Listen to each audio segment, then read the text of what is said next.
दुष्यंत के पास मौका था। अगर वो किसान आंदोलन में किसानों के समर्थन में इस्तीफा दे देता तो आज वो मुख्यमंत्री की दावेदारी में होता।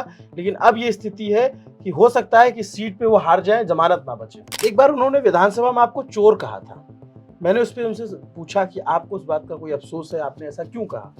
तो उन्होंने बोला चोर को चोर कहूंगा। क्रोध आता है। मैं जब किसी आदमी को राजनीतिक तौर पर सीरियसली नहीं लेता, मैं क्रोध भी नहीं करता। आपने इतना काम किया तो आपको इतना विरोध क्यों झेलना पड़ा? मैं कई बार देखता हूँ, गूगल पे सर्च करता हूँ तो बहुत सारे जगहों पे आपको विरोध झेलना पड़ा। चौधरी देवीलाल जी कहा करते थे, राजनीति में समझाना मुश्किल है, बहकाना आसान। पिछली बार आपने समझाया था कि बहकाया था? जो आज घूमे हो, आपको ये तो दिखा होगा पूरे हरियाणा में सड़कें ठीक है। ईमानदारी से बताऊं, मुझे तो नहीं ठीक लगी। मैं खास करके जब ग्रामीण इलाकों में घूमता हूं, मुझे हरियाणा की सड़कें नहीं अच्छी लगती। यूपी की बेहतर है। मैं ये कह सकता हूं कि यूपी की बेहतर। गुड़गांव की सड़कें नहीं अच्छी हैं। गुड़गांव तो मेट्रो है। अब देखिए, अब वो हरियाणा से बाहर है। राहुल गांधी को कैसे देखते हैं आप? राहुल गांधी जैसे है वैसे है। कुछ लगता है कि ग्राफ बढ़ेगा कांग्रेस में उनके आने से? 10 साल से आए हुए हैं, नहीं आए। दीपेंद्र हुड्डा आरोप लगाते हैं कि चाहे ये जेजेपी और आजाद समाज पार्टी का गठबंधन हो, चाहे आईएनएलडी और बसपा का गठबंधन हो, ये गठबंधन करवाया गया है बीजेपी के द्वारा। अगर सरकार फंस गई जैसा आप दावा कर रहे हैं, तो आप बीजेपी के साथ फिर जाएंगे या कांग्रेस के साथ जाएंगे? 2019 का विधानसभा चुनाव याद कीजिए, हरियाणा का एक लड़का जो फिनोमिना बनकर निकला और 10 सीटें ले आया और डिप्टी सीएम की कुर्सी तक गया। लेकिन वही लड़का समय के साथ जो बहुत सारे लोगों का हीरो था, वो अपने समर्थकों में कुछ वर्ग खोते गए तो उनको कई लोगों ने विलन कहा। उन्होंने कहा कि हमने सत्ता में आकर पार्टी की पकड़ मजबूत की और हमने अपना दायरा बढ़ाया। ये बात गलत है, हमने समर्थक बढ़ा लिए हैं। नमस्ते, अभिनव पांडे नाम है मेरा। ललन टॉप की चुनाव यात्रा जारी है और चुनाव यात्रा में नेताओं को जनता के सामने लाने का सिलसिला भी जारी है। ये दुष्यंत चौटाला हैं, डिप्टी सीएम रहे और हरियाणा में अगर इनके लिए कहूं तो क्लीशे सी लाइन होगी कि परिचय के मोहताज नहीं है। कैसा चल रहा है चौटाला साहब चुनाव? बहुत बढ़िया चल रहा है। कितने गिलास दूध पी रहे हैं? यहाँ पे तो हरियाणा में सुना है कि गिलास दूध पिलाने का रस्म है कि जैसे गाड़ी जाती है तो लोग। जिसका प्यार है, जो प्यार के साथ, मेरे को लगता है ये जो सेंट्रल हरियाणा की बेल्ट है, इसमें एक कल्चर है कि यहाँ पर चाव में लोग दूध पिलाते हैं। और जो दूध पिलाता है वो दिल से आपके साथ जुड़ा है। पिछले चुनाव और इस चुनाव में कुछ फर्क समझ में आ रहा है? मुझे तो नहीं लगता। अगर मैं आपके साथ रात को 9 बजे बैठा हूँ जी और लंच कर रहा हूँ, लंच कर रहे हैं, तो कहीं ना कहीं वो चाव और प्यार पिछली बार से ज्यादा है। अब की बार चुनाव में आप घूम रहे हैं और लोगों से मिल रहे हैं, क्या इश्यूज लेके गए हैं?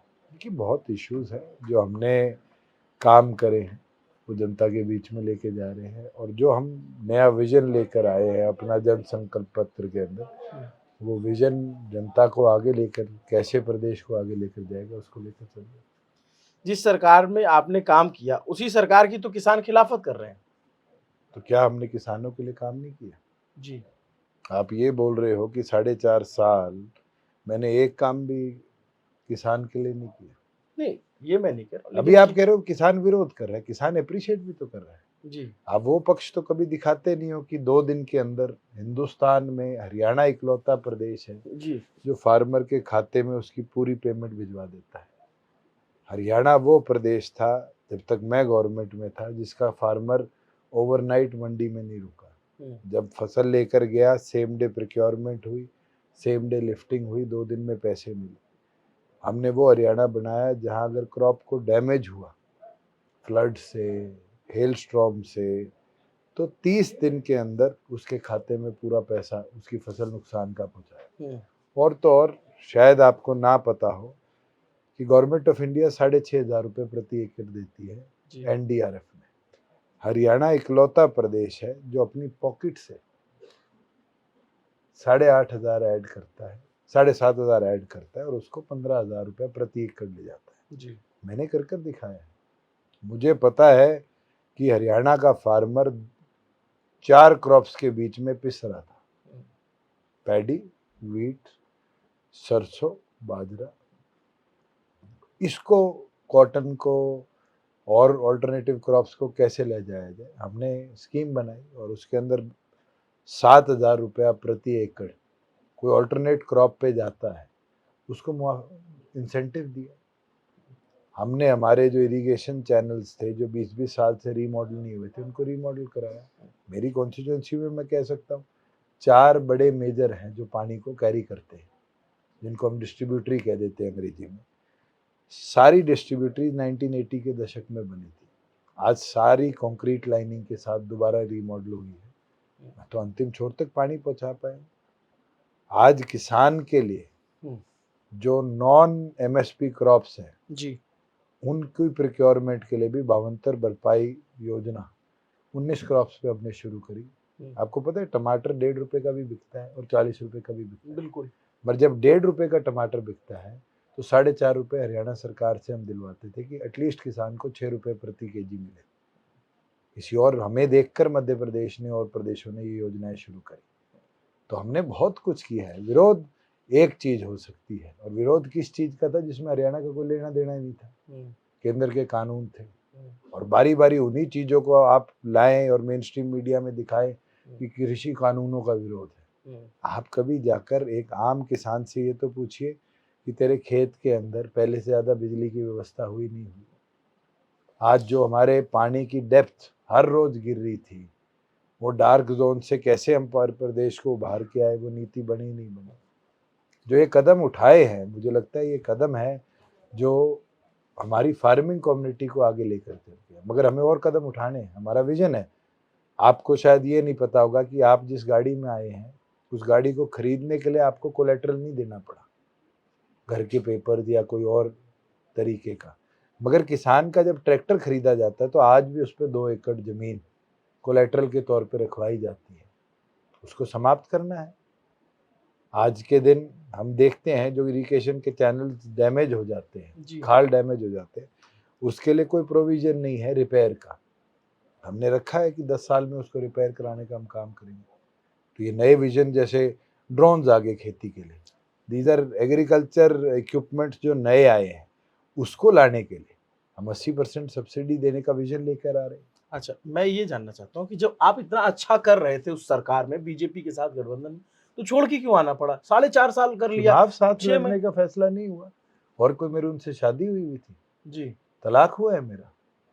हमने पोस्ट पोल अलायंस किया एक स्टेबल गवर्नमेंट स्टेट को देने के लिए, 4.5 साल दी। लोकसभा के अंदर जब हमारी सीट शेयरिंग पे सहमति नहीं बनी, हमने रास्ते अलग कर लिए।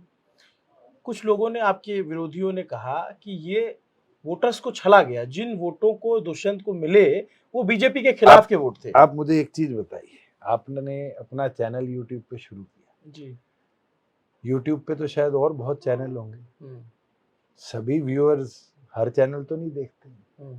लल्लन टॉप को देखने वाले थोड़े व्यूअर्स हैं, शायद आज तक लाइव देखने वाले थोड़े हैं, इंडिया टुडे लाइव देखने वाले थोड़े हैं। ये तो एक ही यूनिट का पार्ट है, अलग अलग हिस्सा तो नहीं है। मगर एबीपी देखने वाले को अगर कल आप अपनी तरफ ले आते हैं, रिपब्लिक भारत देखने वाले को अपनी तरफ ले आते हैं, तो क्या आपने छल कर दिया? हर पॉलिटिकल पार्टी का काम भी यही है। हरियाणा का कोई रीजनल टीवी चैनल अगर बढ़ता है और नेशनल की तरह बनता है, हमें भी तो खुशी होगी ना। पॉलिटिकल पार्टी का एजेंडा है अपने कैडर को साथ ले जाने का, हम वो कर रहे हैं। कैडर आपका मजबूत है आज की डेट में? क्यों नहीं है लोग आपके साथ अब भी? आपको शक है? पहले का जैसा माहौल अभी आपको लग रहा है? मुझे तो उससे ज्यादा अच्छा लग रहा है। मैं तो कल रात को 1 बजे गया हूँ, परसों रात को 3 बजे गया हूँ, और आज लंच 9 बजे कर रहा हूँ जी। अगर मुझे 8 बजे ही बिस्तर मिल जाए शाम को, तब मुझे चिंता कि भाई आज जो मेरा आउटपुट होना चाहिए था फील्ड का वो पूरा नहीं है। आपके एक समर्थक मिले और इसी गांव के बारे में बात कर रहा था, तो उन्होंने कहा कि दुष्यंत के पास मौका था, अगर वो किसान आंदोलन में किसानों के समर्थन में इस्तीफा दे देता तो आज वो मुख्यमंत्री की दावेदारी में होता। लेकिन अब ये स्थिति है कि हो सकता है कि सीट पे वो हार जाए, जमानत ना बचे। सुखबीर बादल जी की वाइफ केंद्र में मंत्री थी जी, सुखबीर बादल जी केंद्र सरकार का एनडीए का हिस्सा के पार्लियामेंट के मेंबर थे। उन दोनों ने तो इस्तीफा दे दिया था एनडीए से। पंजाब में कितनी सीट आई बताइए? नहीं आई। सरदार प्रकाश सिंह बादल अपने जीवन का आखिरी और पहला चुनाव कह लीजिए हारे। चुनाव इमोशंस पे नहीं, हवा पे लड़े जाते हैं। जी। जो मेरे को कहता है मैं इस्तीफा दे देता और मैं मुख्यमंत्री बनता, मैं तो उचाना जीतता शायद। बची 89 में कैसे चुनाव लड़ता। आज मेरे जो 7 साथी छोड़कर गए हैं, क्या पता वो 7 साथी उसी दिन छोड़कर चले जाते। ये जो चाबी यहाँ लटकी हुई है, ये 5 साल से संभली हुई है ना, ये भी नहीं होती मेरे हाथ में। ये पार्टी तो बिखर गई। पार्टी के विधायक गए हैं, पार्टी नहीं बिखरी।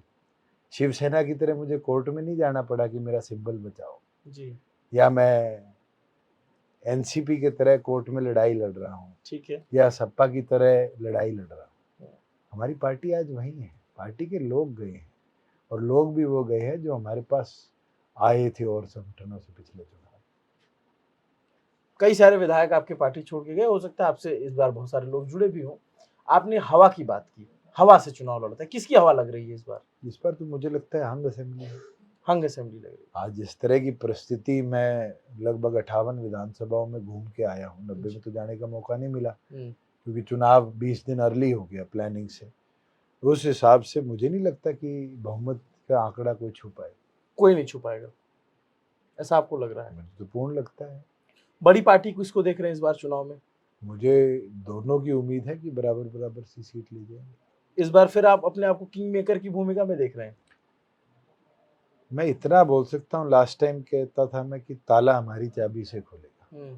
इस बार हमारी चाबी और हमारा ताला होगा, छल्ला कोई बन जाए। अच्छा।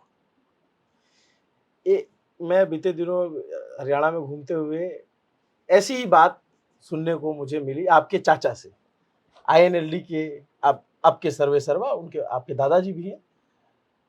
वो बोले कि 3000 से ज्यादा वोट अगर मिल जाए जेजेपी को हर विधानसभा में, तो जो कहो हार जाऊंगा। आप ना, शायद आपके ही चैनल का आज तक का एक इंटरव्यू है जी। 2014 विधानसभा का, उसमें उन्होंने कहा था कैप्टन अभिमन्यु चुनाव जीत जाए तो मैं राजनीति छोड़ दूंगा। तो क्लिप निकाल के प्ले कर देना मेरे इंटरव्यू में। जी। कैप्टन अभिमन्यु चुनाव जीते थे, वित्त मंत्री बने थे, जी। क्या राजनीति छोड़ी? मैं उस व्यक्ति को नॉन सीरियस पॉलिटिशियन इसलिए ही बोलता हूँ, जिस आदमी के पास ना विजन हो, ना प्लानिंग हो, पॉलिटिक्स में नहीं बढ़ सकता। आपने खुद इतने तरीके से उनको बोला आईएनएलडी के सर्वे सर्वा, इसके मतलब तो चौटाला साहब को आपने आईएनएलडी से बाहर कर दिया या उनने बाहर कर दिया। मुझे तो 4 दिन पहले चौटाला साहब की एक वीडियो किसी साथी ने भेजी थी, डवाड़ी विधानसभा में वो कैंपेन कर रहे थे, और उस वीडियो के अंदर किसी ने लिख दिया, बोल दिया, नारा लगा दिया, अभय सिंह चौटाला को भावी मुख्यमंत्री। चौटाला साहब ने रोक कर टोक दिया, कहते अभी तो मैं भी जिंदा हूं। जिस व्यक्ति ने चौटाला साहब को ही संगठन से साइडलाइन कर दी, मुझे नहीं लगता वो एक सीरियस पॉलिटिशियन। एक बार उन्होंने विधानसभा में आपको चोर कहा था। मैंने उस पर उनसे पूछा कि आपको उस बात का कोई अफसोस है, आपने ऐसा क्यों कहा? तो उन्होंने बोला चोर को चोर कहूंगा। आप एक सीनियर मतलब एस्टैब्लिश चैनल के पत्रकार हैं जी। आप जब पत्रकारिता करते हैं, किसी को कोट भी करते हैं, तो फैक्ट्स जरूर उठाइएगा। जी। उनने जब ये बात कही थी तो हमने प्रिविलेज मोशन लाया था। जी। वो कह रहे थे कि मेरे खिलाफ ऐसा कुछ नहीं लाया। आप हरियाणा विधानसभा का रिकॉर्ड उठा लीजिए ना। जी। आपको रिसर्च तो करनी चाहिए। बिल्कुल। आप किसी की कही बात को कोट कर देते मैं तो हैं। आपको उनका वर्बेटम अरे बताऊंगा ना। मैं तो आपको ही पूछ रहा हूँ। जी। आप कभी भी किसी, क्योंकि मैं भी मास कम्युनिकेशन में पीएचडी कर रहा हूँ, जी। तो एक चीज हमें भी सिखाई गई है पढ़ाई के दौरान कि कभी भी आप कोई सवाल पूछते हैं उसका बैकग्राउंड चेक जरूर करिए। राजनीति के अंदर व्यवहार और दुर्व्यवहार, इसमें बहुत बड़ा अंतर है। क्रोध आता है और ऐसे बयानों पे। मैं जब किसी आदमी को राजनीतिक तौर पर सीरियसली नहीं लेता, मैं क्रोध भी नहीं करता, और मैं बहुत पेशेंस का आदमी हूँ। आपने मेरे शायद 10 साल के जीवन में टेम्पर लूज करते हुए नहीं देखा होगा, पर शायद मैं आपका 5 मिनट में करवा सकता हूँ। 4.5 साल सरकार में रहे, फिर सरकार से बाहर आ गए। कभी अफसोस हुआ कि यहाँ पे मैं अगर ये कदम ले लेता तो ज्यादा बेहतर होता। मैं अफसोस करूं कि मैं हरियाणा को मारुति दिलवा गया, जिस मारुति को कांग्रेस ने डंडे मारकर गुजरात भेजा था। मैं अफसोस करूं कि दुनिया की सबसे बड़ी ये मोबाइल कैमकॉर्डर की बैटरी मैन्युफैक्चरिंग एटीएल में मेवात जिले में ले आया। मैं ये अफसोस करूं कि मैं फ्लिपकार्ट का एशिया का सबसे बड़ा वेयर हाउस मानेसर के पास पाटी हाजीपुर में ले आया। या मैं ये अफसोस करूं कि हिसार को एयरपोर्ट दे दिया, जींद को मेडिकल कॉलेज दे दिया। किस चीज़ का अफसोस करूं? सर छोटू राम जी ने अंग्रेजी हुकूमत के साथ मिलकर भाखड़ा नंगल डैम की नींव रखी थी। आज हरियाणा, पंजाब, राजस्थान खुशहाल हैं, हरे भरे हैं, तो मुझे लगता है उस कदम की वजह से। चौधरी देवीलाल जी ने मंगल सैन जी के साथ जुड़कर हरियाणा में सरकार बनाई। आज उसका नतीजा है कि प्रदेश के अंदर बुढ़ापा पेंशन, जच्चा बच्चा, मनरेगा जिसको बोलते हैं काम के बदले अनाज योजना बनी है। और अफसोस किस चीज़ का, आप मुझे गिनती तो बताइए। क्या आम आदमी पार्टी का निर्माण कांग्रेस के विरोध में नहीं हुआ था? आप बताइए, रामलीला मैदान में केजरीवाल किसको गाली देते थे? कांग्रेस। और केजरीवाल की पहली सरकार किसने बनाई थी? कांग्रेस के साथ। मायावती किसको गाली तो दिया हम ये मान करती थी? लेना कि राजनीति में सब एक जैसे हैं। नहीं है। हर पॉलिटिकल पार्टी अपने करे वादे, अपने करे एजेंडे को प्राथमिकता दे और उसको पूरा कराए, वो उसके कैडर की विश है। और मुझे लगता है कि मेरे करे हुए वादों को 93% आपने इतना काम किया तो आपको इतना विरोध क्यों झेलना पड़ा? मैं कई बार देखता हूँ, गूगल पे सर्च करता हूँ तो बहुत सारी जगहों पे आपको विरोध झेलना पड़ा। आप खुद, मैं भी एक वीडियो देख रहा जिसमें आप किसान को समझा रहे थे कि मेरी माँ की गाड़ी पे हमला हुआ। चौधरी देवीलाल जी कहा करते थे, राजनीति में समझाना मुश्किल है, बहकाना आसान है। हाँ। और कितना आप प्रयास कर लो, लोग समझते हैं, मगर बहुत समय लगकर समझते हैं। पिछली बार आपने समझाया था कि बहकाया था? किस टाइम? पिछले चुनाव में समझाया था और मैंने पूरा किया। आप मुझे बताओ, 75% कानून क्या हमने लागू नहीं किया?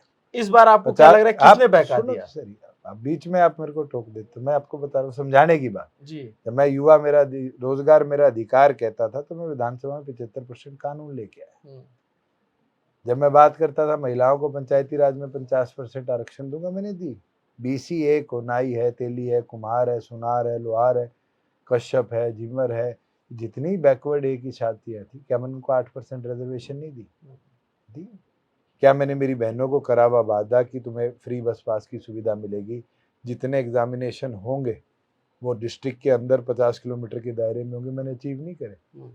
और हैरानी की चीज़ है, एक बड़ा इंटरेस्टिंग वादा था जो हमारी मैनिफेस्टो टीम ने लाया, मैंने भी नहीं पढ़ा था, कि हम हरियाणा पंजाब हाईकोर्ट में हिंदी लागू करेंगे। और आपको हैरानी होगी, सेकंड कैबिनेट मीटिंग में मैंने पास किया, राष्ट्रपति से कोरोना के बीच में अप्रूव हो गया और आज हरियाणा पंजाब हाईकोर्ट में हिंदी लागू है। हमारा वादा था कि जब दिल्ली के अंदर चंद्रशेखर आजाद को जेल जाना पड़ा रविदास मंदिर के टूटने के बाद, हरियाणा के 55 बच्चे अरेस्ट हुए, हमने वादा किया था कुरुक्षेत्र में 5 एकड़ में हम विशाल रविदास मंदिर बनाएंगे। और मुझे खुशी है कि जिस दिन मैं गवर्नमेंट से बाहर जा रहा था उससे 2 दिन पहले लास्ट फाइल मैंने जो साइन करी थी वो उसके लैंड ट्रांसफर की थी। क्या मैंने बहकाया? हाँ, मैं एक चीज कह सकता हूँ, जो वादा किया वो पूरा किया। तो अब क्यों नहीं समझा पा रहे? समझा रहे हैं। अब कौन सा मैं मैदान छोड़ के रिटायरमेंट लेके बैठ गया? नहीं रिटायर, आपकी बड़ी लंबी अभी उम्र है, तो बड़ी लंबी राजनीति है अभी आपकी। तो मैं 36 साल का जी। हूँ, पता नहीं कितने उतार चढ़ाव देखने पड़ेंगे। ऐसे तो मोदी जी कहते थे 400 लाऊंगा, कितनी आई? वो समझा रहे थे, बहका रहे थे। और कांग्रेस देखो ना किस विपरीत दुविधा के अंदर है कि जस्ट सीट्स डबल करके ऐसे सेलिब्रेट कर रही थी जैसे सरकार बन गई हो केंद्र में उनकी। क्या देख रहे हैं अभी नेशनल लेवल की जो पॉलिटिक्स है उसमें इंटरफेयर? आप यहाँ से भी, दिल्ली बहुत दूर नहीं है, आप दिल्ली की भी पॉलिटिक्स किए, सांसद रहे हैं। नरेंद्र मोदी के तीन बार के कार्यकाल को आप कैसे देखते हैं? ये तीसरा टर्म चल रहा है उनका। अभी तो शुरू हुआ है जी। पहला देखा मैंने पार्लियामेंट में रह के, जी। दूसरा देखा मैंने विधानसभा में देखे, तीसरा देख रहा हूँ अभी तक। राहुल गांधी को कैसे देख रहे हैं आप? राहुल गांधी जैसे है वैसे है। कुछ लगता है कि ग्राफ बढ़ेगा कांग्रेस में उनके आने से? 10 साल से आए हुए हैं या नहीं आए हुए? हम्म, कोई छुट्टियों पे चले गए थे वेकेशन में अमेरिका कि दोबारा आएंगे तो कुछ नया लाएंगे? इस देश के हैं, इस देश के नागरिक हैं, कोई उनको भगा नहीं रहा, कोई उनको कहीं भेज नहीं रहा। ग्रूम हो रहे हैं राजनीतिक तौर पर हर रोज। आपकी मुलाकात है, कभी बातचीत है किससे? राहुल गांधी से? अब मेरी आज तक कभी मुलाकात नहीं, मैं पार्लियामेंट में भी नहीं हूँ, 5 नहीं साल। मिले। आमना सामना कई बार हो जाता है ना पार्लियामेंट, इसीलिए ना पूछा मैं कि- हमारे हम क्योंकि बीच में थे उस समय, इधर एनडीए थी, इधर यूपीए थी, तो हमें बीच में फंसा रखा था। और आपके दादा तो तीसरे धड़े के नेतृत्व ही करते थे हमेशा से। देखिए, मैं एक चीज मानता हूँ, मैं चंद्रशेखर को जो फर्स्ट टाइम मिला और उस समय हमने चर्चा करी, मैंने एक बात कही कि नॉर्थ इंडिया का रोल इंडियन पॉलिटिक्स का बड़ा महत्वपूर्ण था। चाहे वो पंजाब के नेताओं का था, चाहे हरियाणा के, चाहे यूपी के, चाहे राजस्थान के। ये 4 प्रदेश ये तय करते थे कि देश का नेतृत्व कौन करेगा। बिल्कुल। पिछले 20 सालों से वो नेतृत्व का कंट्रोल टूटा है और आज समय आ चुका जब मुझे लगता है जो हमारी पीढ़ी की जनरेशन है, हमें काम करना पड़ेगा दोबारा कि हम कंट्रोल इस देश की राजनीति का नॉर्थ में लेकर आए। चाहे हमें कितना ही संघर्ष करना पड़े, ना तो को हम रिटायर होंगे, ना हम टायर होंगे, हम तो मैदान में उतर के लड़ते रहेंगे। चंद्रशेखर से कैसे बातचीत बनी आपकी, उनको कैसे लेकर आए यहाँ? कई विषय रहे हैं हमारे हिस्टोरिकल जिसके अंदर चर्चा होती रही। राजस्थान में मैंने उनके साथ जाने का विचार किया, पर मेरे से पहले वो हनुमान बेनीवाल के साथ चले गए और उस समय हमारी सहमति नहीं बनी कि हम तीनों जन मिल के चढ़े, क्योंकि कई सीटों पर आरएलपी और जेजेपी का क्लैश था। दीपेंद्र हुड्डा आरोप लगाते हैं कि चाहे ये जेजेपी और आजाद समाज पार्टी का गठबंधन हो, चाहे आईएनएलडी और बसपा का गठबंधन हो, ये गठबंधन करवाया गया है बीजेपी के द्वारा। 5 साल पुराने इंटरव्यू देखा है उनका? किस इंटरव्यू की बात कर रहे हैं आप? कोई सा भी, पिछली विधानसभा का दोनों बाबू बेटों का कोई इंटरव्यू उठाकर देखो, जब भी यही कहते थे। नया क्या है? ये उनकी फ्रस्ट्रेशन है, ईगरनेस है कि पावर आए, हरियाणा को लूटे, हरियाणा को खाए। इतिहास बताता है, अभी दीपेंद्र हुड्डा के जीजाजी हैं, भूपेंद्र हुड्डा के दामाद कुणाल बादू, 5 दिन पहले की स्टेटमेंट है, झज्जर में खड़े कहते हैं झज्जर रोहतक की सरकार आ रही है। ये तो हरियाणा को सिमटाना चाहते हैं 2 जिलों के अंदर। हमने इतिहास में देखा है 10 साल भूपेंद्र हुड्डा प्रदेश के मुख्यमंत्री रहे, सड़कें जो थी वो रोहतक जिले से क्रॉस करके जींद में, भिवाड़ी में, हिसार जाते थे तो 4 लेन सीधी 1 लेन हो जाती थी। ऐसा भेद, आप घूमे हो, आपको ये तो दिखा होगा पूरे हरियाणा में सड़कें ठीक है? ईमानदारी से बताऊं, बताओ। मुझे तो नहीं ठीक लगी। मैं खासकर कि जब ग्रामीण इलाकों में घूमता हूं, मुझे हरियाणा की सड़कें नहीं अच्छी तो लगती। यूपी की बेहतर है? मैं ये कह सकता हूं कि यूपी की बेहतर, गुड़गांव की सड़कें नहीं अच्छी हैं। गुड़गांव तो मेट्रो है। अब देखिए, अब वो हरियाणा से बाहर आप है। गुड़गांव को कंपेयर नहीं कर सकते। अच्छा, फिर तो मैं दिल्ली के कई एरियाज आपको बता दूं, वहां जाके आइए। मैं बिल्कुल जाऊंगा, जहां गड़बड़ होगा हमें तो कौन जहां से अनप्लान्ड डेवलपमेंट हुई है जी। वहां कभी भी इंफ्रास्ट्रक्चर सही नहीं। मैं जुलाना में था, आपके विधायक थे यहाँ से। हाँ। पूरी सड़क गायब है, कहीं सड़क तो दिख ही नहीं रही। वो ऐसा लग आपको बताओ क्यों है? जी। क्योंकि वहां पर 2 नेशनल हाईवे बन रहे हैं। आप जिस एरिया में घूम के आए हैं वहां पर दिल्ली, अमृतसर और कटरा, और दूसरा 152 डी बना है, और वो पिछले 1 साल पे एनएचआई के वर्क्स में टूटा है। और जिस जुलाना शहर की सड़क की आप बात कर रहे हैं, 27 करोड़ का टेंडर हुआ है, क्योंकि जुलाना का बाईपास बना, ये एनएच था। एनएच को पीडब्ल्यूडी को हैंडओवर करने के बाद पेमेंट मिली है, तब काम शुरू हुआ। कई चीजें टेक्निकलिटी होती है। आप सिर्फ 2 सड़कों की बात करेंगे, मैं ये बता सकता हूँ मैंने 29,000 किलोमीटर सड़क बनवाई है। आप सिरसा भी गए होंगे? बिल्कुल गया। ठीक थी सड़कें।